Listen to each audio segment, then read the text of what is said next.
Opština Voždovac počela je rušenje dečije igraonice Puzzle grad, koja je pre 8 godina, bez i jedne dozvole, na zemljištu koje pripada Ministarstvu odbrane, podignuta pored najprometnije raskrsnice na Banjici.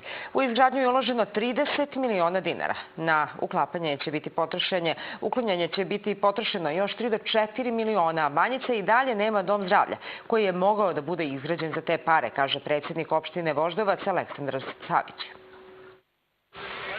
Igraonica na Banjici je na 3 nivoa ukupne površine 750 kvadrata, godinama nije u funkciji.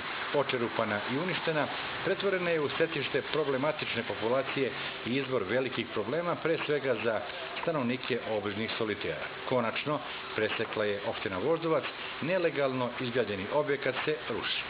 Bilo je neko vreme, ali to se posle zatvorilo i onda je to sve propalo i to stoji tako tu od kad. Znači, baš nikakve koristi nije bilo. Ovdje je bila vlaga unutra, vi niste mogli tu, čak i leti je bila jaka vlaga za decu. Tako da pre bi se zarazilo neko dete nego što bi se onako stvarno izigralo kako treba. Da se to na neki način sluši i dotera bar u prvobitno stanje, bar ovako zelenila, bilo bi zadovoljno da deca Bogu i ostali, kažem, komšije da izađu.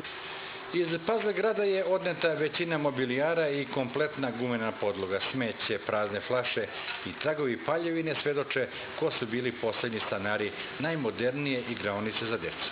Pre 8 godina u izgradnju je uloženo 350.000 evra, što je bila jedna od najvećih investicija na teritoriji opštine Voždovac.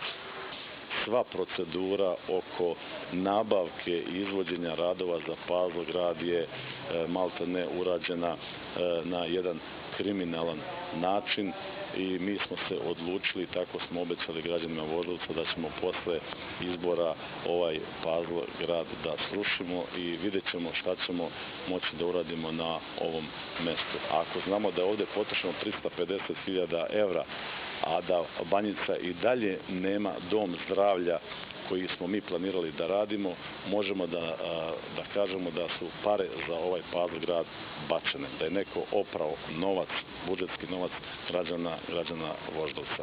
Puzzle grad na Banjici koštao je papreno stanovnike Voždovca. Koliko je trajao, odnosno bio u funkciji, verovatno ni deo tih para nije opravdao. Ono što je dodatni trošak jeste da će morati neko da plati njegovo rušenje. Otprilike i ovo rušenje će koštati između 3 do 4 miliona dinara, što opet, kažem, ta 3 ili 4 miliona dinara mogli smo da uložimo u neku školu, u neki vrtić, u neki dom zdravlja, da ga na neki način rekonstruišemo. Znači, to je čisto bacanje para, ali mi za to nismo krivi. Mi moramo dosta stvari koje smo nasledili od bivših vlasti da ispravljamo. To ćemo da uradimo na najbolji mogući način. O budućoj nameni lokacije, kaže predsjednik opštine Voždovac Aleksandar Savić, dogovorit će se suvlasnici Vojska, opština i Zelenilo, a lokalna vlast je pre svega vodi računa o interesima i potrebama građana koji žive u 5 solitera na Banjici. Ovako više, kaže Savić, nije moglo.